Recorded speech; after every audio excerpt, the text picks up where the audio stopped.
Lejla, please tell my story. I met my boyfriend when I was 24. I have a long-standing history of abuse, so sadly, it didn't just start with him. I grew up with a violent father and a narcissistic mother.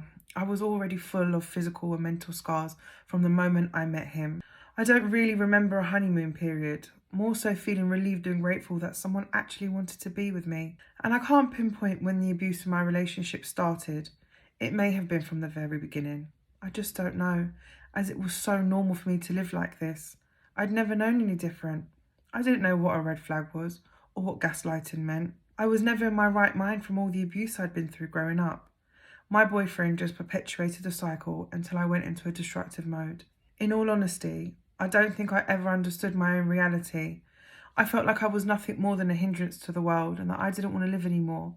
Attempts to end my life was a reoccurring theme for me. The cycle of abuse in my relationship went a lot like this. There would be periods of what I used to call calmness, when in fact it wasn't calm at all. There was always an underlying tone of threatening, passive-aggressive behaviour.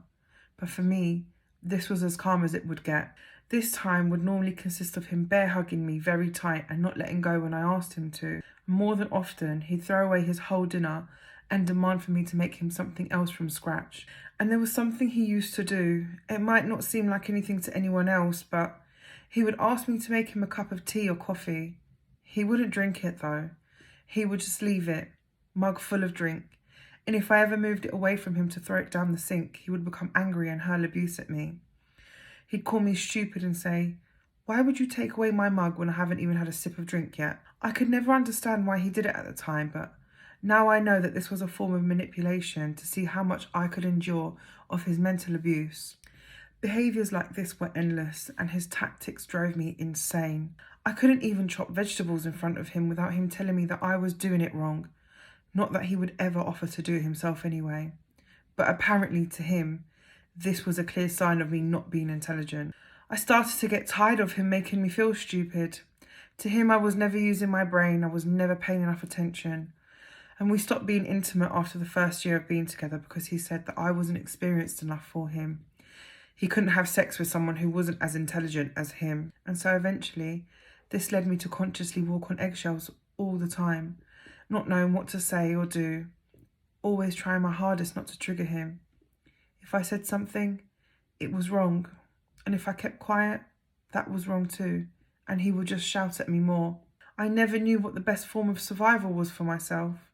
My emotional and mental well-being were always dependent on his mood. And I can say now that I spent most of my time with him in a severe state of depression, and this cycle would always end in violence. But at that point, I didn't carry any physical scars from him. He never used objects to hit me, and he didn't throw things at me. His violence was to get me into a chokehold until I'd beg him to let go of me. Most of the time, he would only stop when he could see that I couldn't breathe anymore, but never quite leaving a mark to make other people suspicious. I wouldn't have told anyone anyway. How could I? Talking to someone about it meant that I'd have to open up about my whole history of abuse from early childhood. And even though I felt like it was somewhat normal for me, there was still a part of me that knew that this wasn't normal for everyone else. And it continued over and over again. I didn't know how to leave and I had no idea where to turn to, so I thought that my best option was to slowly try and break this cycle. I stopped cooking on demand. I would make excuses as to why I couldn't make him a cup of tea, or I would just leave his mug full of drink in the same place for days. I did this for a while until one day I refused to make him a drink without giving him a single excuse. I just said no. He instantly lunged at me and put me in a chokehold. I tried to fight him off, but he picked me up by my throat and slammed me onto the floor and started to strangle me. At first, I figured that he was going to let go of me like he had done so many times before, but then he picked me up and slammed me against the wall. I tried to run, but he got me into a bear hug whilst bashing my head against the door. My vision started to go blurry and I began to black out from not being able to breathe. I knew he had completely lost it, and if I didn't get out right in that moment, he was going to kill me. Somehow, I managed to pull my phone out of my pocket, but it fell onto the floor and it made a loud noise. He just stomped on it and the phone cracked to pieces. I thought to myself, oh my God, what am I going to do now? I couldn't scream. He'd been strangling me on and off for well over an hour, so I'd started to lose my voice. I begged him for water. which of course he ignored. I could taste the iron from the blood that was dripping from my forehead into my mouth, and it felt like my throat was burning. As soon as I got my breath back, he would go again, and I would lose consciousness. After a while, I just gave up. I just laid on the living room floor and let him do whatever he wanted. I didn't have any fight left in me anymore. I was tired and in pain. I'd broken my nails from trying to claw my way out of his grip. I thought to myself, just let him kill you. It's better this way.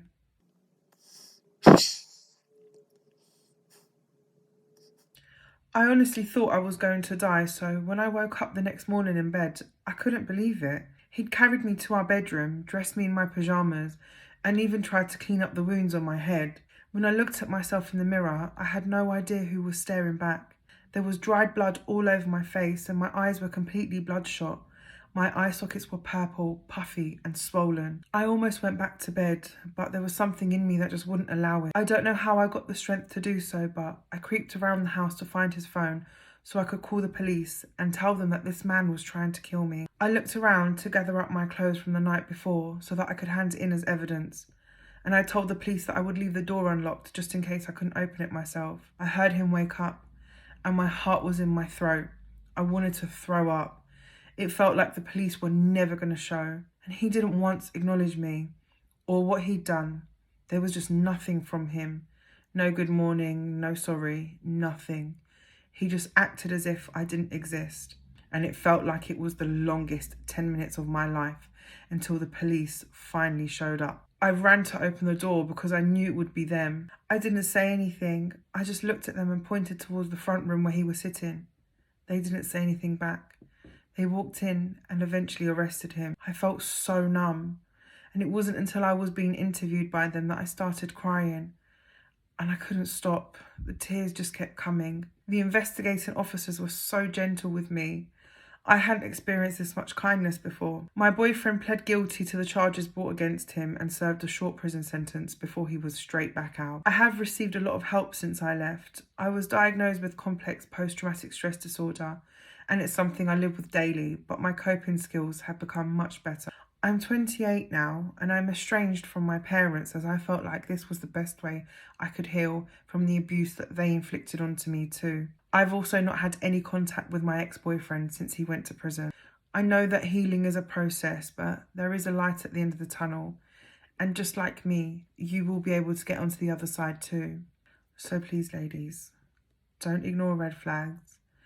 Please get help and get out. Please don't fall victim to the cycle of abuse like I did.